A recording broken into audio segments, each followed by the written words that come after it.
ഇതാണ് ബി.ജെ.പിയുടെ പുതിയ സംസ്ഥാന കാര്യാലയം KG മാരാർ മന്ദിരം. മുൻപ് മാരാർ മന്ദിരം സ്ഥിതി ചെയ്ത തിരുവനന്തപുരത്തെ അരിസ്റ്റോ ജംഗ്ഷനിൽ തന്നെയാണ് ഈ മന്ദിരവും പണി കഴിച്ചിരിക്കുന്നത്. സംസ്ഥാനത്ത് ഒരു രാഷ്ട്രീയ പാർട്ടിയുടെ ഏറ്റവും വലിയ സംസ്ഥാന കമ്മിറ്റി ഓഫീസ് കൂടിയാണ് KG മാരാർ മന്ദിരം. ഈ ഓഫീസിൻ്റെ മുൻഭാഗം, അതായത് റിസപ്ഷൻ ഭാഗം, ഒരു സ്റ്റാർ ഹോട്ടലിന് സമാനമായ അത്ര വിശാലമായ രീതിയിലാണ് നിർമ്മിച്ചിരിക്കുന്നത്. ബഹുനില കെട്ടിടമാണ്. ഏകദേശം 60,000 സ്ക്വയർ ഫീറ്റിലാണ് ഈ സംസ്ഥാന കമ്മിറ്റി ഓഫീസ് നിർമ്മിച്ചിരിക്കുന്നത്. ബി.ജെ.പിയുടെ ഇപ്പോഴത്തെ ആഭ്യന്തരമന്ത്രിയും ബി.ജെ.പി ദേശീയ അധ്യക്ഷനുമായിരുന്ന അമിത്ഷായാണ് 2017 ജൂൺ 4-ന് ഈ സംസ്ഥാന കമ്മിറ്റി കാര്യാലയത്തിന് തറക്കല്ലിട്ടത്. ഈ ഓഫീസ് കെട്ടിടത്തിൻ്റെ ചുക്കാൻ പിടിച്ച ബി.ജെ.പി സംസ്ഥാന സെക്രട്ടറി C. ശിവൻകുട്ടി നമ്മോട് കാര്യങ്ങൾ വിശദീകരിക്കും. ഇവിടെ വന്നു കഴിഞ്ഞാൽ ഈ വലതുഭാഗത്ത് കാണുന്നതാണ് ഈ റിസപ്ഷൻ. ഇത് വലിയ റിസപ്ഷനാണ്, വലിയ സ്വീകരണ സംവിധാനമാണ് ഇവിടെ ഒരുക്കിയിട്ടുള്ളത്. ഈ ഭാഗത്ത് ലോഞ്ചാണ്, ഇവിടെ വരുന്നവർക്ക് ഇരിക്കാം. ഇവിടെയാണ് ഞങ്ങൾ ദീനദയാൽജിയുടെയും ശ്യാമപ്രസാദ് മുഖർജിയുടെയും പ്രത്യേകം പ്രതിമ സ്ഥാപിക്കുവാൻ ഉദ്ദേശിക്കുന്നത്. ഈ ഭാഗത്താണ്. അത് അമിത്ഷാജി വരുന്ന സമയത്ത് ഈ പ്രതിമ ഇവിടെ അദ്ദേഹം അതിൽ മാല ചാർത്തും. ഇതൊരു പഴയ നാലുകെട്ടിൻ്റെ രൂപമാണ്. മഴ പെയ്യുമ്പോൾ ആ മഴവെള്ളം മുഴുവൻ ഈ കോട്ടയാടിലേക്കാണ് വരുന്നത്. ഇവിടെ നിന്ന് ഓവർഫ്ലോ ചെയ്ത് നേരെ ഫ്രണ്ടിലുള്ള ടാങ്കിലേക്കാണ്. ഇവിടെ വെള്ളം ഇവിടെ ഉണ്ടാവും, ഇവിടെ താമര ഉണ്ടാവും.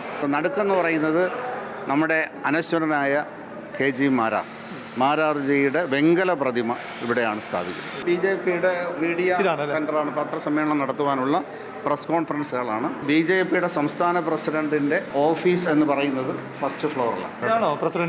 ഇതാണ് പ്രസിഡന്റിൻ്റെ ഓഫീസ്. ഇത് പ്രസിഡന്റിൻ്റെ ലോഞ്ചാണ്. അത് കഴിഞ്ഞാൽ ഇടതുഭാഗത്ത് ഓർഗനൈസേഷൻ ജനറൽ സെക്രട്ടറി. ഇതാണ് ഓഡിറ്റോറിയം. ഇത് ഓഡിറ്റോറിയം. നമ്മുടെ പാല് കാച്ചുന്ന ദിവസം തന്നെ ഈ ഓഡിറ്റോറിയം സജ്ജമാകും.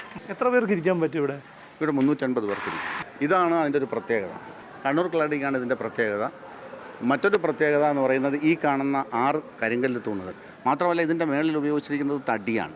ഈ 3ാമത്തെ ഫ്ലോർ എന്ന് പറയുന്നത് ഞങ്ങളുടെ പ്രധാനപ്പെട്ട മിനി കോൺഫറൻസ് ഹാളാണിത്. ഇത് ലൈബ്രറി.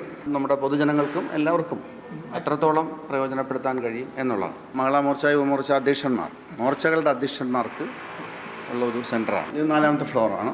ഇത് ഇവിടെയാണ് ഡോർമിറ്ററി സൗകര്യം. ഏകദേശം ഒരു 40 പേർക്ക് ഓഫീസിലെ ഭാരവാഹികൾക്കൊക്കെ താമസിക്കാൻ, ഓഫീസ് സംവിധാനത്തിലെ സ്റ്റാഫുകൾ എല്ലാവർക്കും വേണ്ടിയിട്ടുള്ളതാണ്. കേരളം ഭരിക്കുക എന്ന കാഴ്ചപ്പാടോടെ ദേശീയ നേതൃത്വം നീങ്ങിക്കൊണ്ടിരിക്കുന്നത്. ഈ നമ്മുടെ തറക്കല്ലിടുന്ന സമയത്ത് പറഞ്ഞു കേട്ടൊരു ഇപ്പം സ്റ്റേറ്റ് ഓഫീസിൽ മുഖ്യമന്ത്രിക്ക് താമസിക്കാൻ ഒരു മുറി ഉണ്ടാകും, അന്ന് അങ്ങനെയൊക്കെ പറഞ്ഞു കേട്ടിരുന്നു. അങ്ങനെ മുഖ്യമന്ത്രിക്ക് താമസിക്കാനുള്ളൊരു മുറി ഉണ്ടാകും?